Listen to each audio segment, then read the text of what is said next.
Texas holds a unique place in American culture.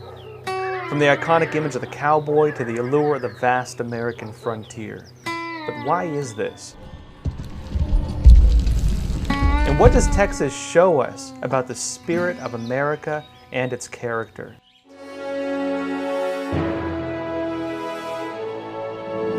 Hey, welcome back everyone. You might be wondering where we're at. So we recently got invited to Texas by Content 2020, the film festival, to receive an award for our last documentary. We thought it'd be nice while we're out here to come enjoy the sights and scenes in Texas, come meet some nice people, and also after the election get a good sense, I think, of what this country really stands for. So come along and join us in this special episode. Enjoy. I've been chasing down this dream for as long as I've known. Sometimes I get to thinking that my life might be wrong. That was a bitter cold day in New York. We escaped a heavy blizzard and took a 4-hour flight to sun-soaked Texas. It felt like landing in another country. My first impression of the Lone Star State were these enormous American and Texas flags. After we left the airport, they were everywhere. It suggested something interesting, that the Texas story is the American story. Texas got its name from a Native American word meaning friends. In 1683, when Spanish Franciscan priest Damian Massanet entered this new world, he met some Indians and misunderstood the word they used to introduce themselves. Thecas means friends or allies, but he took it as the name of the land and the name stuck. Texas is America's second largest state, both in land and population, and has also kept a strong culture of farming and ranching. And indeed, we saw a lot of cows. The state is also quite wealthy, with the second highest GDP in the country, and it exceeds the GDP of Canada and Russia. But even more important to Texas is its unique culture and its founding story.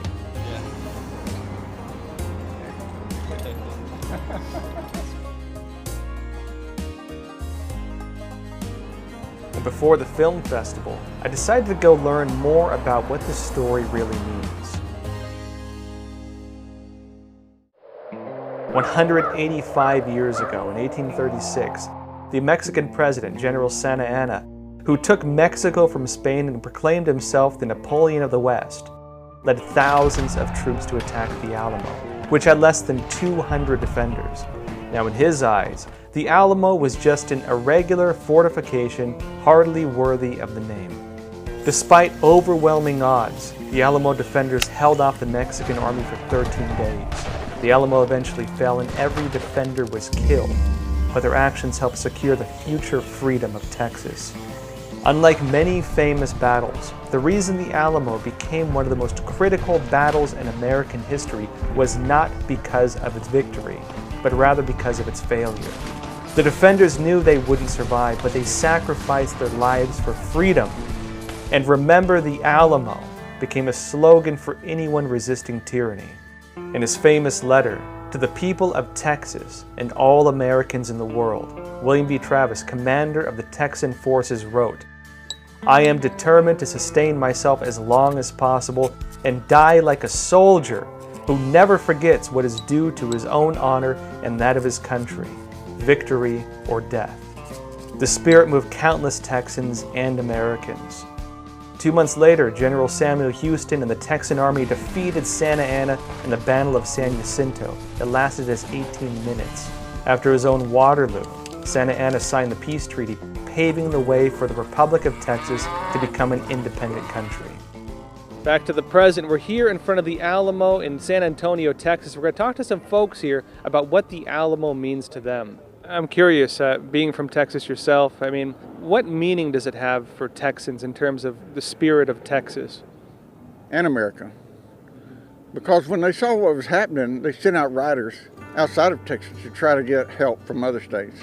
So it's not just Texas, it's also the other states in America. The people that came in to help the freedom of these people, these suppressed people by the dictator. And you ask what meaning does it have for Texas? Well, it got rid of the dictator. It gave us our freedom. Now we're not pursued by armies from Mexico.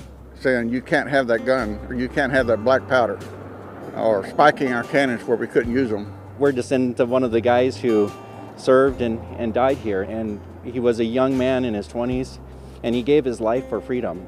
And he was one of just thousands, millions maybe, that have given their lives for freedom in one way or another. And so that's the symbol of the Alamo. The Alamo is that symbol to me. It just shows our fight as a people for freedom. And I think now, you know, as much as any time, is we're in a fight. And maybe we're not doing it with guns and with, you know, with sieges and those kind of things, but we're in a fight for our very freedom and the very values of our country. After visiting the Alamo, I walked the streets of downtown San Antonio. But due to the pandemic, the 7th most populous city in the United States had become a ghost town.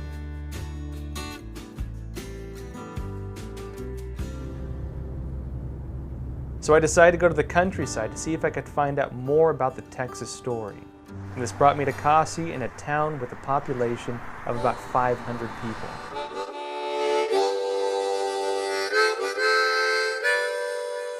What is it about small town America in terms of character? What's the difference, would you say? Well, I think small town America, for me, and it differs for everybody. I have friends that don't understand how my wife and I can live here, and we absolutely love it. They want the nightlife. They want to know that there's 500 different restaurants they can go to and all that. That's okay. But I think that one thing around here, people know each other. People will help each other out. I mean, it's kind of like our police officer over here, Chief New. You can give him a call, and he'll go do something that the average police officer could not do in a major city. City management director, he handles all of our infrastructure. He helps people out all the time. There's just things that in a big city, no way, go find a plumber or go find, so you have that kind of thing. And if you need somebody to, you know, watch your dogs, or to, you know, your mom's sick, can you drive them to the hospital? That's available. It's just a phone call away. It's the old tradition of just having neighbors and everybody. Now, it doesn't mean everybody, it's a love fest.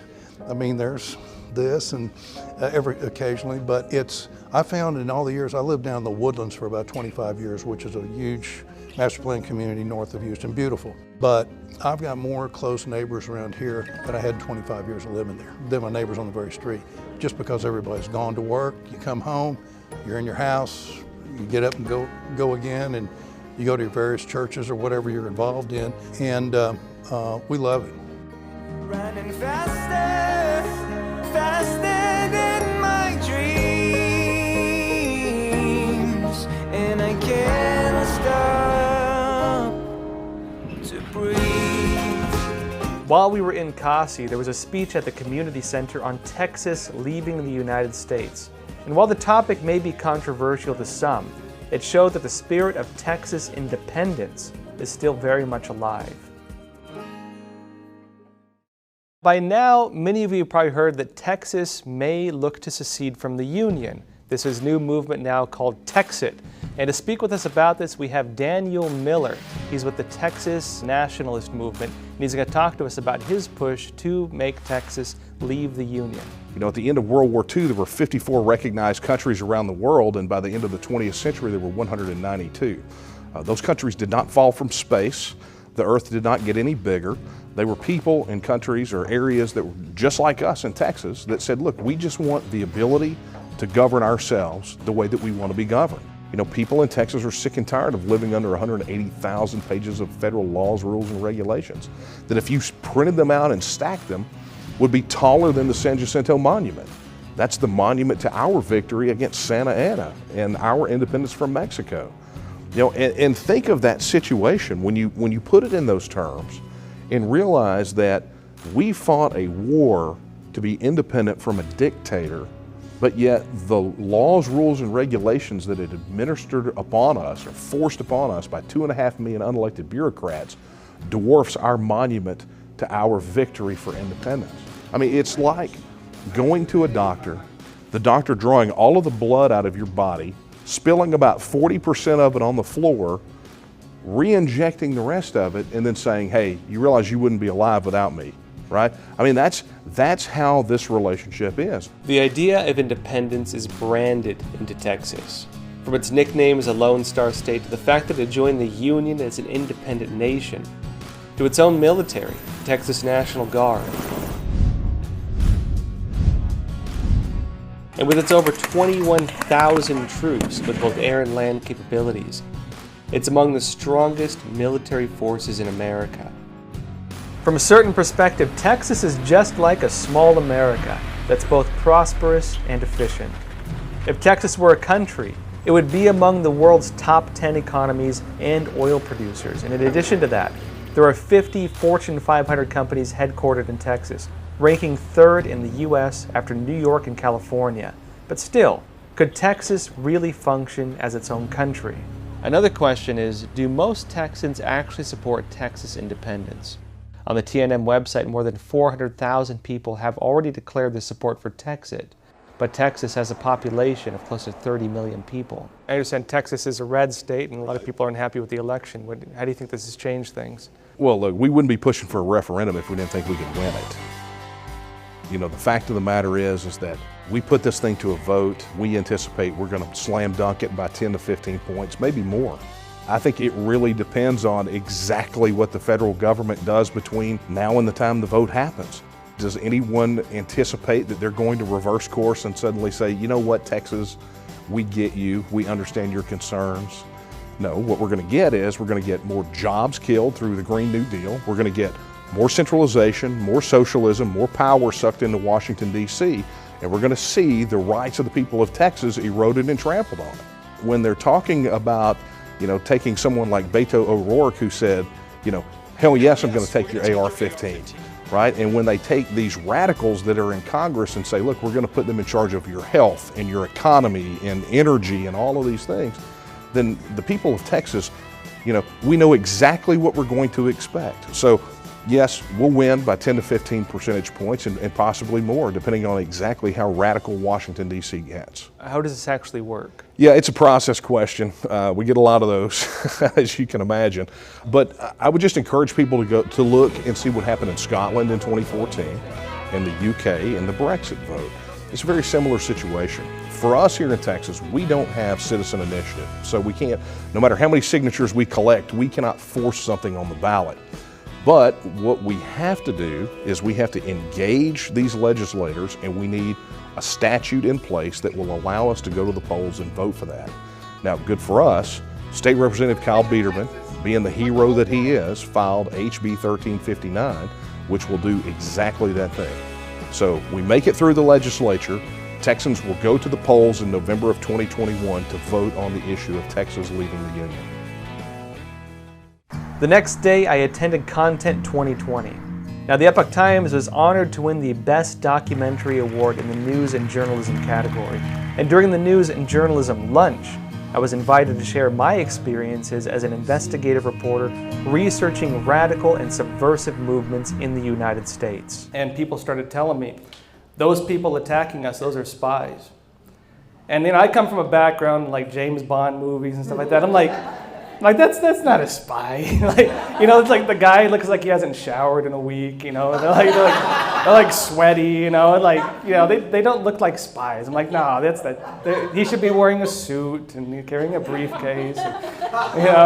Never thought anything like it. And so once I uncovered these guys and started reporting on them, I started seeing interesting things. Namely, that I started getting followed, that people would surround me, people would threaten to kill me. Contacts I had would tell me, one, for example, said, he said he woke up, his tires were slashed on his car, and he said, they told me that if I keep talking to you, they're going to hire a hitman to chop off one of my hands. And of course, what did I do? I wrote a story about it, and I said, well, if they do it now, we'll know who did it.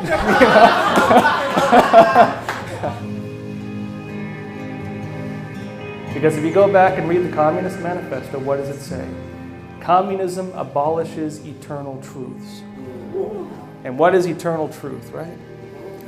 It says communism abolishes all religion and all morality. We think it's an economic theory. If you go back to the 1930s, it was never an economic theory. It was a metaphysical theory, meaning it is a belief. And it's a belief of a cult of man. And that you can only create that cult of man by destroying God and everything that God created in man. It is a system to recreate society in the image of man and not in the image of God. And so everything they do is to make you abandon your faith. Everything they do is to undermine your morals, to destroy your traditions, to destroy your family values, to destroy everything that your country and your culture and your character is based upon.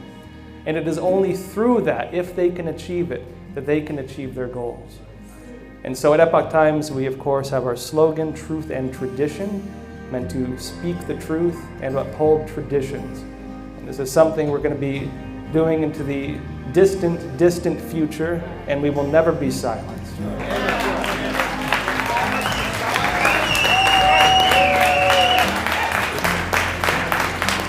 During this conference, I took the opportunity to talk with some of the attendees and got a sense of the role of faith, personal responsibility, and independence in the American character. People are starting to see Hollywood as being this big business. It has a lot of practices that people may not agree with happening in it.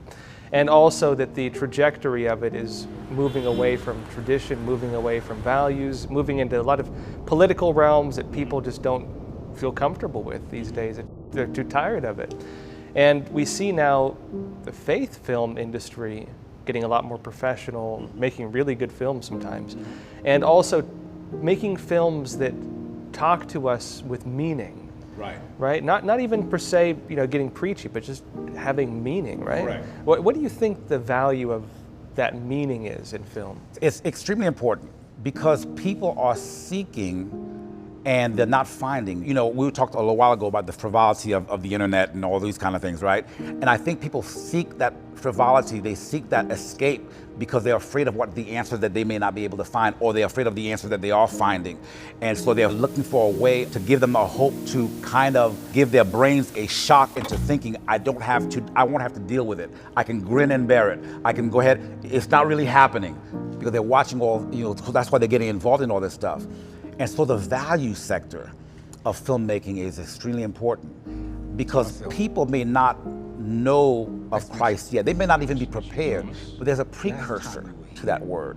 There is a value, there's a principle-centeredness, there's an understanding of family, there's an understanding of marriage, there's an understanding of just humans, one to another, brotherhood, right? There are so many values that civility, my God, where would we be if we were just to be civil with each other? Before we're talking about being born again, before we're talking about all these other things, just if we had some kind of respect, just so we can disagree and yet love one another and just still be able, be like children that they disagree, they're fighting in one more, and the next thing they're getting ice cream. If we can turn back to that in itself would change the landscape of what's happening in America and around the world. You were telling me something interesting just a bit ago about people looking for justice, but you said they're looking for justice in the wrong places, all the wrong places.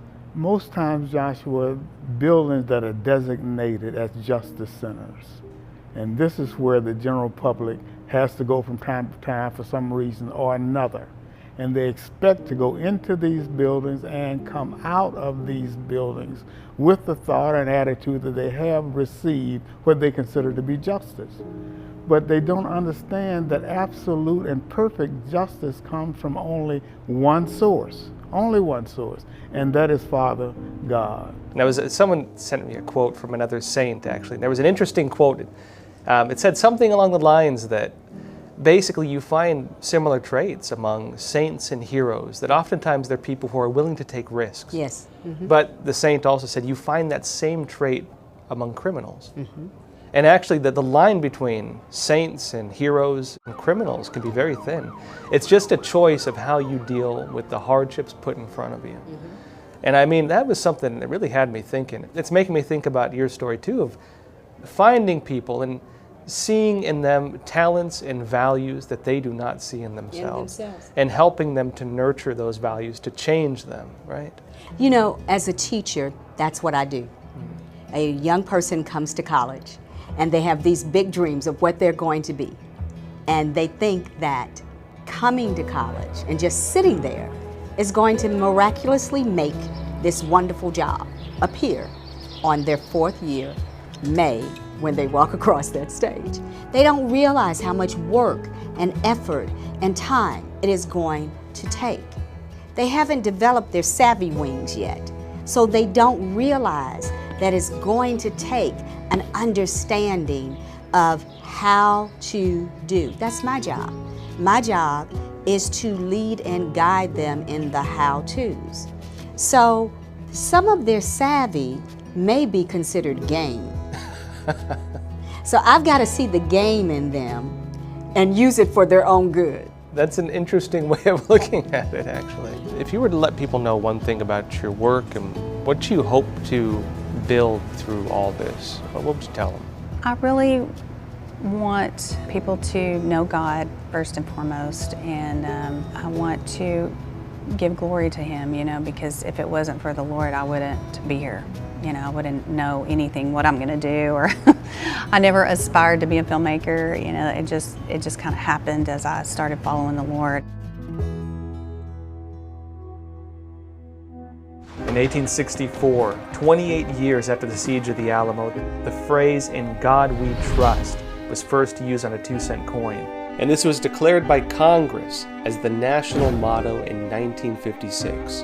And this put the U.S. in sharp contrast to the atheist and anti-religious regimes that were then taking over the world during the Cold War, such as the Soviet Union. Americans' belief in God has changed little after more than 200 years of good times and bad. The United States is still a deeply religious country, and the American spirit is rooted in the belief in God and the belief that, as the Declaration of Independence declared, people are endowed by their Creator with the unalienable rights of life, liberty, and the pursuit of happiness. And that government is instituted among men only with the purpose of protecting these rights. I'm delighted to realize this again through this trip to Texas. Well, folks, I hope you've enjoyed this special episode as much as we've enjoyed filming it. And I also hope that maybe you found some of the same hope that we've also found here. You know, one thing I've seen coming out here to Texas is that the spirit of the American character and what America stands for is still alive and will always be alive as long as we ourselves hold it. And really seeing community, seeing people maintaining their values, their faith, their traditions, really, this is what America is. This is what we are. Now, folks, as always, appreciate all of you. And again, as always as well, please take care of yourselves, stay informed, and stay free. Thank you.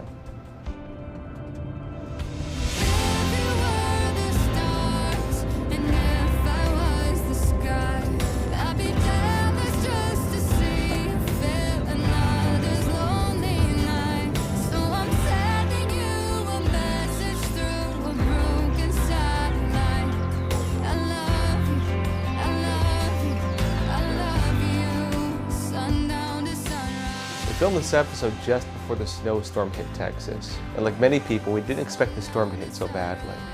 There's a strong spirit of independence and faith in Texas, and that's something that really stood out to us while we were there. We hope this video will encourage all of you to stay strong during this hardship, and our hearts go out to everyone in Texas.